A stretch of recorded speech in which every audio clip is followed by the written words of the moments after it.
ఆదికాండము 23 అధ్యాయం. శారా జీవించిన కాలము అనగా శారా బ్రతికిన ఏండ్లు 127. శారా కనాను దేశమందలి హెబ్రోనను కిరియతర్బాలో మృతిబొందెను. అప్పుడు అబ్రహాము శారా నిమిత్తము అంగలార్చుటకును ఆమెను గూర్చి ఏడ్చుటకును వచ్చెను.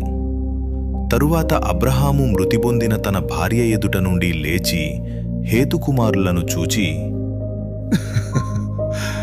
మీ మధ్య నేను పరదేశినిగాను పరవాసినిగాను ఉన్నాను. మృతి పొందిన నా భార్య నా కన్నుల ఎదుట ఉండకుండా ఆమెను పాతిపెట్టుటకు మీ తావున మాకొక శ్మశాన భూమిని స్వాస్థ్యముగా ఇయ్యుడి అని అడుగగా హేతుకుమారులు, అయ్యా, మా మాట వినుము. నీవు మా మధ్యను మహారాజవయ్యున్నావు. మా శ్మశాన భూములలో అతి శ్రేష్టమైన దానియందు మృతి పొందిన నీ భార్యను పాతిపెట్టుము. నీవు మృతి పొందిన నీ భార్యను పాతిపెట్టునట్లు మాలో తన శ్మశాన భూమి ఇయ్యనొల్లనివాడు ఎవడునూ లేడు అని అబ్రహామునకు ఉత్తరమిచ్చిరి. అప్పుడు అబ్రహాము లేచి ఆ దేశపు ప్రజలైన నా హేతుకుమారులకు సాగిలపడి, మృతి పొందిన నా భార్యను నా ఎదుట ఉండకుండా నేను పాతిపెట్టుట మీకిష్టమైతే నా మాట వినుడి.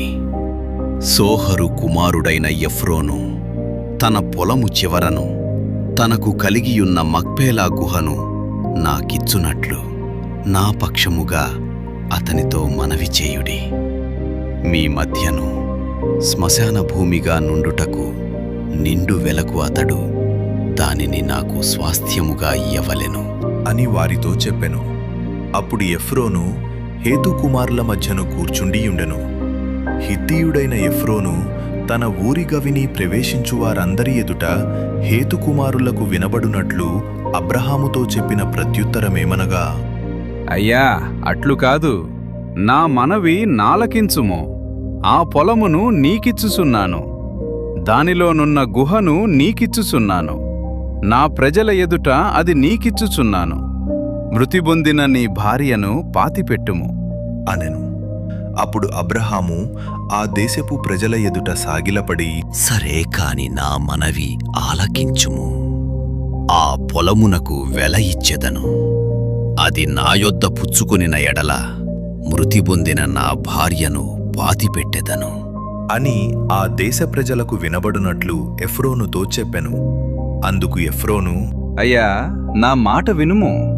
ఆ భూమి 400 తులముల వెండి చేయును. నాకు నీకు అది ఎంత? మృతి పొందిన నీ భార్యను పాతిపెట్టుము అని అబ్రహామునకుత్తరమిచ్చెను. అబ్రహాము ఎఫ్రోను మాట వినెను. కాబట్టి హేతుకుమారులకు వినబడునట్లు ఎఫ్రోను చెప్పిన వెల అనగా వర్తకులలో చెల్లు 400 తులముల వెండి అబ్రహాము తూచి అతనికిచ్చెను.